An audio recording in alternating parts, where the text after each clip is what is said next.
All right, this is the cottage. This is what, at the ranch at the Death Valley, right? Yeah. And this is how your room looks like, guys. It's actually new. It's brand new. I just built this year. It was built this year. Sorry about the mess, but it's quite awesome. And what do we got here? You got your washroom, We have a pool too. and there's a pool that's open till 11 p.m. local time.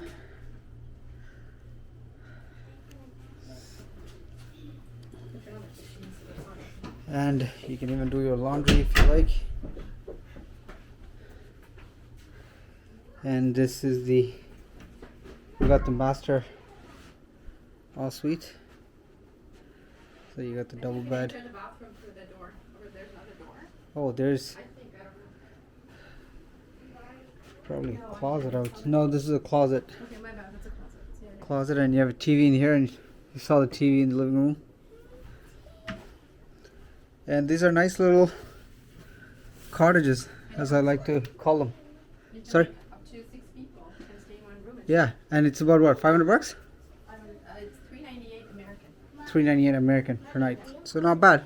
I'll be doing the tour of the whole ranch later on, because this is also brand new. So, Well, the ranch is sorry, ranch being around. So I'll do a tour later. Cottages that are new, what we said. Thank you.